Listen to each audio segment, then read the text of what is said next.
ಕಾರ್ಯಕ್ರಮದಲ್ಲಿ ನನಗೆ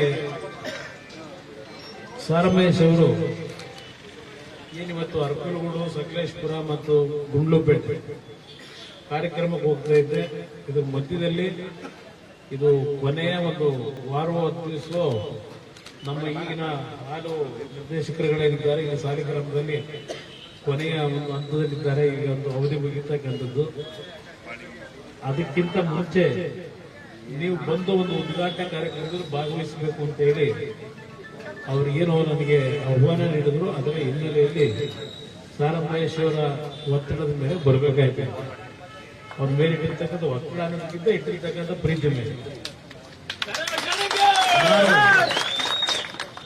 ರಾಜಕೀಯ ಮಾತಾಡೋದು ಬೇಡ ಅನಿಸ್ತದ ನನಗೆ.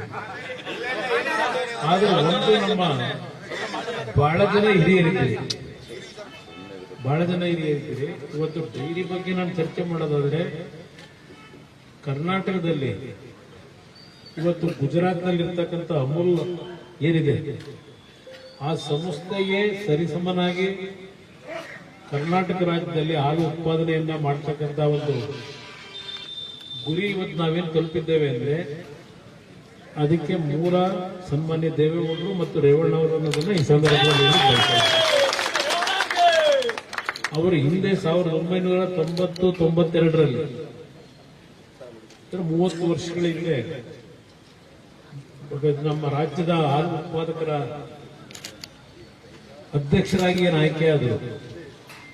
13 ಒಕ್ಕೂಟಗಳು, 13 ಜಿಲ್ಲೆಯಲ್ಲಿ ಇದ್ದಂತ ಹಾಲು ಒಕ್ಕೂಟಗಳು ನಷ್ಟದಲ್ಲಿದ್ದವು. ಎಲ್ಲ ಹಾಲು ಒಕ್ಕೂಟದ ಸಂಸ್ಥೆಗಳು ತುಂಬಾ ನಷ್ಟದಲ್ಲಿದ್ದವು.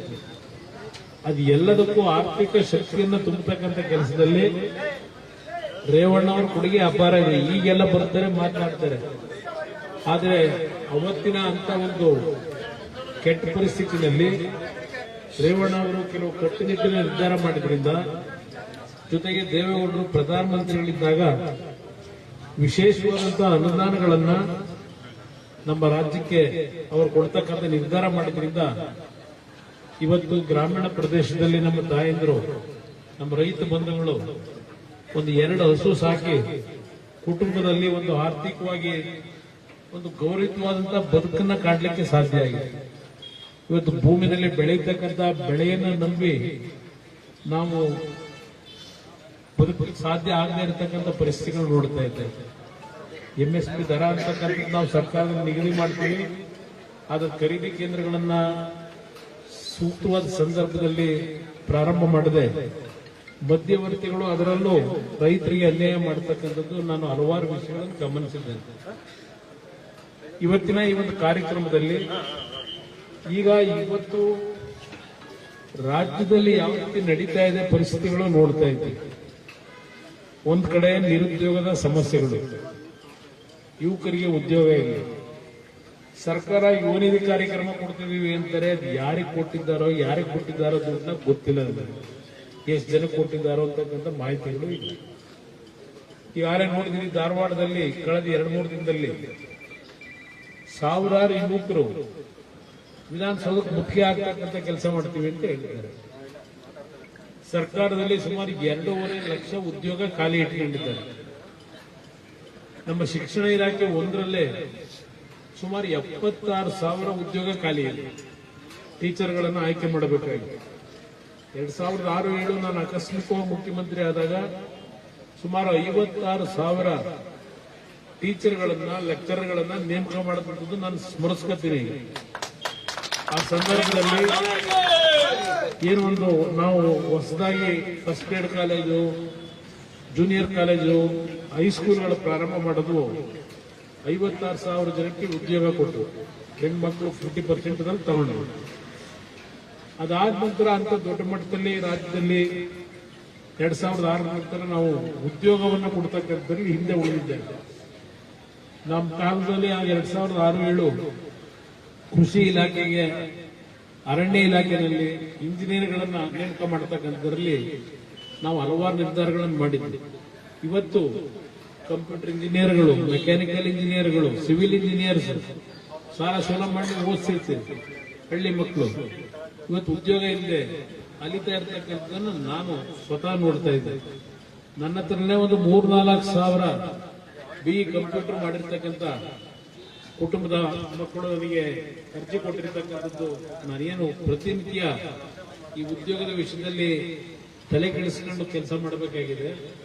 ಇವತ್ತು ಇಂಥ ಒಂದು ಪರಿಸ್ಥಿತಿಗಳು, ಆದರೆ ಸರ್ಕಾರದಲ್ಲಿ ಯಾವ ಒಂದು ವಿಷಯಗಳಿಗೆ ಆದ್ಯತೆ ಕೊಡಬೇಕು ಅಂತಕ್ಕಂಥದ್ದು ನಾವು ಕಾಣ್ತಾ ಇದ್ದೀವಿ. ನಾನು ಟೀಕೆ ಮಾಡಬೇಕು ಅಂತ ಹೇಳಲ್ಲ, ಇವತ್ತು ನಿಮ್ಮಲ್ಲಿ ನಾನು ಮನವಿ ಮಾಡೋದು, ಜಾತಿಯ ವ್ಯಾಮೋಹವನ್ನು ಬಿಡಿ. ಮೊದಲು ನಿಮ್ಮ ಬದುಕು ಸರಿಯಾಗಬೇಕಾದ್ರೆ ಜಾತಿಯ ವ್ಯಾಮೋಹ ಬಿಟ್ಟು ಇವತ್ತು ನೀವು ಸರಿಯಾದ ರೀತಿ ನಿರ್ಣಯ ಮಾಡಿದ್ರೆ ಕರ್ನಾಟಕ ರಾಜ್ಯ ಸಂಪದ್ಭರಿತವಾದಂತಹ ರಾಜ್ಯ ಇದೆ. ನೀವೇನು ಪ್ರತಿ ದಿನ ಮನೆಗೆ ಖರೀದಿ ಮಾಡತಕ್ಕಂಥ ವಸ್ತುಗಳ ಮೇಲೆ ಟ್ಯಾಕ್ಸ್ ಕಟ್ತೀರಿ, ತೆರಿಗೆನ. ಇವತ್ತು ನಮ್ಮ ರಾಜ್ಯ ದೇಶದಲ್ಲೇ 2ನೇ ಸ್ಥಾನದಲ್ಲಿದ್ದೇವೆ ತೆರಿಗೆ ಕಟ್ಟದ್ರಲ್ಲಿ. ನಮ್ಮ ಜನ ಇವತ್ತು ಹಣದ ಕೊರತೆ ಇಲ್ಲ, ಆದರೆ ಅದನ್ನ ಯಾವ ರೀತಿ ಪ್ರಾಮಾಣಿಕವಾಗಿ ಪಾರದರ್ಶಕವಾಗಿ ಅದನ್ನ ಖರ್ಚು ಮಾಡಬೇಕು ಅಂತಕ್ಕಂಥದ್ದು ಸರ್ಕಾರದಲ್ಲಿ ನಾವು ನೋಡ್ತಾ ಇಲ್ಲ. ಪ್ರತಿನಿತ್ಯ ನೋಡ್ತೀರಿ, ಅದು ಯಾರೋ ಗುತ್ತಿಗೆದಾರರು ಈ ಕಳೆದ 2 ವರ್ಷದಿಂದ ನಮಗೆ ಗುತ್ತಿಗೆದಾರರು ಏನು ಕೆಲಸ ಮಾಡಿದ್ದೇವೆ 32,000 ಕೋಟಿ ದುಡ್ಡು ಕೊಟ್ಟಿಲ್ಲ ಅಂತ ದಿನ ಅವ್ರೇನು ಆಕ್ರೋಶ ವ್ಯಕ್ತಪಡಿಸ್ತಾರೆ. ನಾನು ಮುಖ್ಯಮಂತ್ರಿ ಇದ್ದಾಗ, ರೇವಣ್ಣ PWD ಮಿನಿಸ್ಟರ್ ಇದ್ದಾಗ ಪ್ರತಿ ತಿಂಗಳು 30ನೇ ತಾರೀಕು ಆ ಕೆಲಸ ಮಾಡತಕ್ಕಂಥ ಗುತ್ತಿಗೆದಾರ ದುಡ್ಡು ಅವ್ರ ಮನೆ ಬಾಗಿಲು ಹೋಗೋದು. ಹಿಂದೆ ಈಗ ಗೊತ್ತಾ ಇಲ್ಲ, ಈಗಿಂದಲ್ಲ, ನಾನು ಮುಖ್ಯಮಂತ್ರಿ ಆಗಿದ್ದಾಗ ಹೇಳ್ತಾ ಇದ್ದಾರೆ.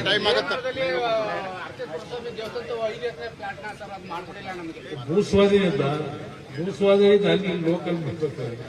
ಅದರಿಂದ ಇವತ್ತು ಎಲ್ಲಾ ವಿಷಯದಲ್ಲೂ ಒಂದು ರೀತಿ ಸರ್ಕಾರ ಜನಗಳಿಗೆ ಗೌರವಯುತವಾಗಿ ಅವರ ಭಾವನೆಗಳಿಗೆ ಸ್ಪಂದಿಸ್ತಾ ಇಲ್ಲ.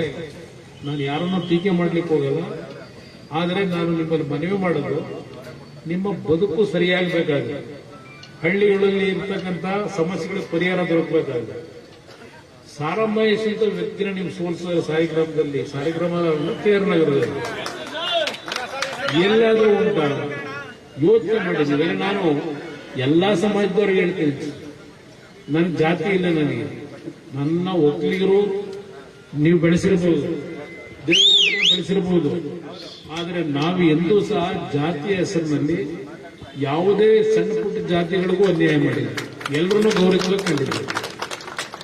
ಅದರಿಂದ ನಾನು ನಿಮ್ಗೆ ಹೇಳ್ತಕ್ಕಂಥದ್ದು, ಇವತ್ತು ನಮಗೆ ಬೇಕಾಗಿರತಕ್ಕಂಥದ್ದು, ಇಲ್ಲಿ ನಮ್ಮ ದಲಿತ ಸಮಾಜದ ಅಶ್ವಿನ್ ಟಿ ನರಸೀಪುರದಲ್ಲಿ ಶಾಸಕರಾಗಿದ್ದರು, ಸಲ ಸೋಲಿಸಿದ್ರು. ಇಂಥ ವ್ಯಕ್ತಿಗಳನ್ನ ಬಿಟ್ಟು ನೀವು ದಿನ ಪ್ರತಿನಿತ್ಯ ದುಡ್ಡುಡಿಯರನ್ನ ನೀವು ಮಂತ್ರಿ MLAಗಳು ಮಾಡ್ಕೊಂಡ್ರೆ ಎಲ್ಲಿಂದ ನಿಮ್ಗೆ ಕಷ್ಟ ಸುಖ ಬರ್ತಾರೆ?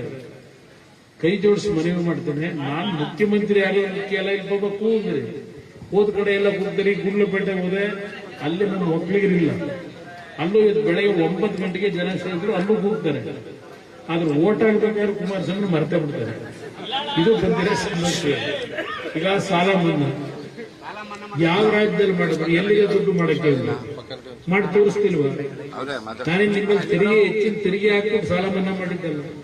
ನೀವು ಪ್ರತಿನಿತ್ಯ ಕಟ್ತಕ್ಕಂಥ ನಿಮ್ ದುಡ್ಡು ಸರ್ಕಾರದ ಖಜಾನೆ, ಅದರಲ್ಲೇ ಹೊಂದಾಣಿಕೆ ಮಾಡಿ ನೀವು ಸಾಲ ತೀರಿಸ್ಕೊಟ್ರೆ. ಅದರಿಂದ ಇದೆಲ್ಲ ಯೋಚನೆ ಮಾಡಿ. ನಮಗೆ ಸಿಕ್ಕಂತ ಅಲ್ಪಾವಧಿನಲ್ಲಿ ರೈತರ ಪರವಾಗಿ, ದೀನ್ ದಲಿತರ ಪರವಾಗಿ ನಾವೇನ್ ಕೆಲಸ ಮಾಡಿದ್ದೇವೆ ಬಡವರ ಬಗ್ಗೆ, ಮುಂದಿನ ದಿನಗಳಲ್ಲಿ ನೀವು ಒಂದು ಒಳ್ಳೆ ಸರ್ಕಾರ ತರತಕ್ಕಂಥದ್ದು ತೀರ್ಮಾನ ಮಾಡಿ. ನಾನು ಇರ್ತಕ್ಕಂಥ ಬೇರೆ ಸಮಾಜದ ನನ್ನ ಬಂಧುಗಳಿಗೂ ಹೇಳ್ತೀನಿ, ನಮ್ಮನ್ನ ಜಾತಿ ಮೇಲೆ ನೋಡಬೇಡಿ, ಒಳ್ಳೆ ಕೆಲಸ ಮಾಡಿದ್ದಾರ ತೀರ್ಮಾನ ತಗೊಳ್ಳಿ. ಅದರಿಂದ ಇವತ್ತೇನು ಸಾಲಿಗ್ರಾಮದಲ್ಲಿ